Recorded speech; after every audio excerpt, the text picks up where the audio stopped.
कभी खुद को रिचार्ज किया है? नहीं किया है? अब करना है? आओ करते हैं। नमस्कार दोस्तों, आज हम उस रिचार्ज की बात करेंगे जिसके बाद जीवन ही बदलने लग जाता है। जिसका रिचार्ज सक्सेसफुल हो जाए, जिस पर ईश्वर की कृपा हो जाए, उसके लिए पैसा और लग्जरी तो कुछ भी नहीं है। वो तो अपने आप ही पीछे पीछे आने लग जाते हैं। जा पर कृपा राम की होई, ता पर कृपा करें सब कोई। उसकी कंपनी का अपना एक अलग ही स्टैंडर्ड है। उसके चहीते और भरोसेमंद लोग क्या नहीं है उनके पास। कितने संतुष्ट रहते हैं, चारों तरफ खुशियां ही खुशियां। अब जरा सोचो, ये जो छोटी छोटी कंपनियां अपने स्टाफ का इतना ध्यान रखती हैं, तो वो जिसने ब्रह्मांड बनाया है, वो जो सर्वशक्तिमान है, वो अपने बंदों का कितना ध्यान रखता होगा। सोचो। अब यहां लेकिन एक कंडीशन भी है। कंपनी में उन्हीं के पैकेज बड़े होते हैं जो कंपनी के रूल फॉलो करती हैं और कंपनी में प्रॉफिटेबल काम करते हैं, मतलब कंपनी के फायदे की सोचते हैं। वैसे ही भगवान भी उसी पर कृपा करते हैं जो उनके बताए हुए रास्ते पर चलता है या चलने का प्रयास करता है। अब आप ये बताओ कि आप जो भी चाहते हो वो आसानी से हो जाता है क्या? नहीं होता। वही होता है जो मंजूरे खुदा होता है। और अगर आपका सोचा हुआ हो भी जाता है तो ऐसा कितने लोगों के साथ होता है? और अगर नहीं होता है तो क्यों नहीं होता है? अरे होगा कहां से भाई? रिचार्ज तो हम लोग करते ही नहीं है। ऊपर वाले का 5G नेटवर्क तो बहुत स्ट्रोंग है, लेकिन हमारी तो सिम ही डेड पड़ी हुई है। अब बताओ, नेटवर्क कहां से आएगा? रिचार्ज कब कराओगे? रिक्वेस्ट तो भेज देते हो रोज, बंगला मोटर कार दिला दे, एक नहीं दो चार दिला दे। किसको बोल रहे हो भाई? कनेक्शन तो है ही नहीं। रिचार्ज कब करोगे?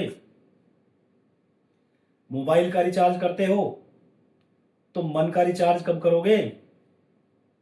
गाड़ी में पेट्रोल भरवाते हो तो आत्मा में भक्ति कब भरवाई थी? कुछ याद है?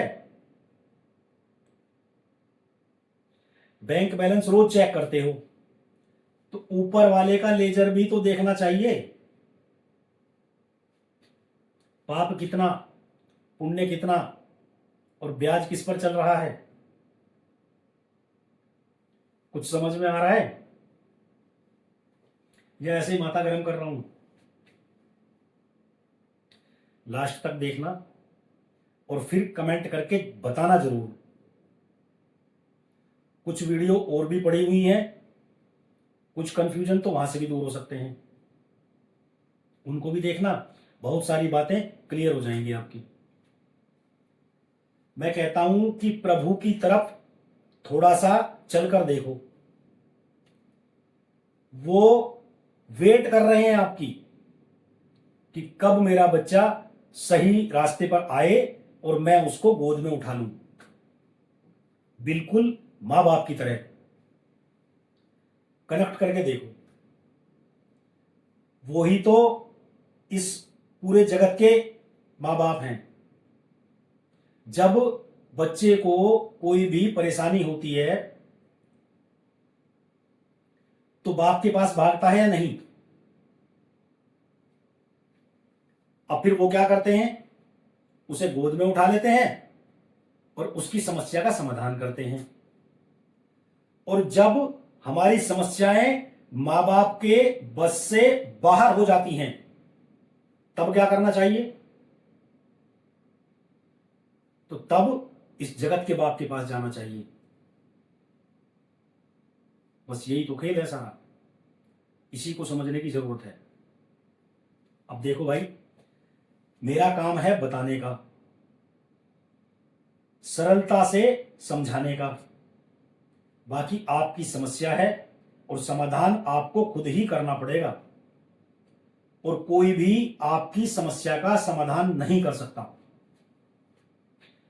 कुल मिलाकर मैं एक ही बात कहना चाहूंगा, मेरी सारी बातों का एक ही निष्कर्ष है कि आप चाहे मेरी तरह करो या किसी और की तरह करो, बस आपको ईश्वर की कृपा प्राप्त करनी है। और ये कोई बहुत ही मुश्किल काम नहीं है। और ये मैं नहीं कह रहा, ये मेरे से पहले भी बहुतों ने कहा है। थोड़ा सा फिल्मी है लेकिन कह देता हूं कि रूठे रब को मनाना आसान है, रूठे यार को मनाना मुश्किल है। मतलब कि जितनी मेहनत एक पति पत्नी को एक दूसरे को समझाने में मनाने में करनी पड़ती है, उससे भी कम मेहनत करनी पड़ती है तो भगवान प्रसन्न हो जाते हैं। वो बड़े दयालु हैं। एक और उदाहरण देता हूं आपको। केवट प्रसंग आप सबने सुना होगा। मागी नाव न केवटु आना, कह ही तुम्हार मरम में जाना। वनवास के समय जब भगवान श्री राम, माता सीता और लक्ष्मण जी गंगा पार करने के लिए केवट से नाव मंगाते हैं, तो केवट नाव लाने से मना कर देता है और कहता है कि प्रभु, मैं आपको जानता हूं और मुझे आपका रहस्य भी पता है। छुअत सिला भई नारी सुहाई, पाहन तेन काट कठिनाई। कि भगवान, आपके चरणों की धूल से पत्थर की शिला भी स्त्री बन गई थी। आपके चरणों में तो जादू है, और मेरी नाव तो लकड़ी की है। अगर ये भी स्त्री बन गई तो मैं अपनी स्त्री को क्या समझाऊंगा? वो तो देखते ही बोलेगी कि मेरे होते हुए दूसरी भी आ गई। प्रभु, पत्नी को समझाने से अच्छा तो है कि मैं आपको ही समझा लूं, आप ही पैर धुलवा लो। कृपा सिंधु बोले मुस्काई, सोई कर जेहि तब नाव न जाई। भगवान मुस्कुराकर बोले कि भैया ठीक है, जैसे तुम्हें ठीक लगे वैसे ही करो। अच्छा, भगवान मुस्कुरा इसलिए तो रहे ही थे कि ये बहाना बनाकर बड़े वाला गेम खेल रहा है मेरे साथ, लेकिन अंदर ही अंदर ये भी तो सोच रहे होंगे कि यार बात तो इसकी सही है, ये हमारी वाली को भी सबने ही समझाया था, फिर भी चली आई हमारे साथ जंगलों में। अब बताओ, कुछ काम आसान हुआ? अब तो केवट ने भी सर्टिफाई कर दिया कि भगवान को समझाना कितना आसान है। अच्छा, आपने एक कहावत और सुनी होगी कि अल्लाह मेहरबान है तो गधा भी पहलवान है। आप तो फिर भी मानव शरीर लेकर बैठे हुए हो, और ये देवताओं को भी दुर्लभ है, वो भी तरसते हैं इस मानव शरीर के लिए।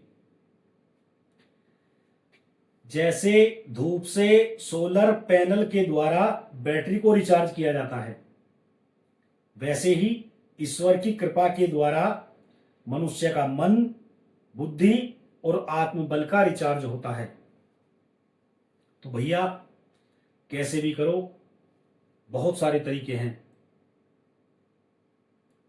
कोई भी साधना करो, योग करो, मेडिटेशन करो, भजन करो, कीर्तन करो, पूजा करो, पाठ करो, हनुमान चालीसा करो या शिव तांडव स्तोत्र करो, कुछ भी करो, भगवान को एक बार मना लो तो सारे काम बन जाएंगे। अब मेरी भी कुछ वीडियो आने वाली हैं, 2-4। हम कैसे रिचार्ज करते हैं ये भी देख लेना।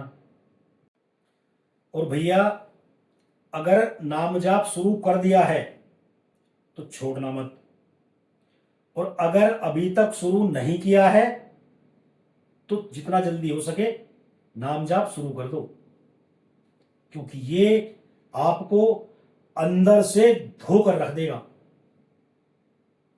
आपकी सारी नकारात्मकताएं सकारात्मकताओं में बदल जाएंगी। आपका ओरा इतना मजबूत हो जाएगा कि समस्याएं आपके पास आएंगी लेकिन टकरा के और वापस चली जाएंगी।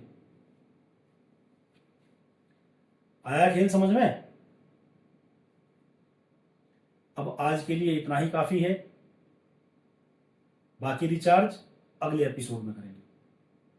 और हां, एक बात और, अगर रिचार्ज सक्सेसफुल हो जाए तो इस शिव परिवार का हिस्सा बनने के लिए सब्सक्राइब जरूर कर देना। हर हर महादेव, जय श्री राम।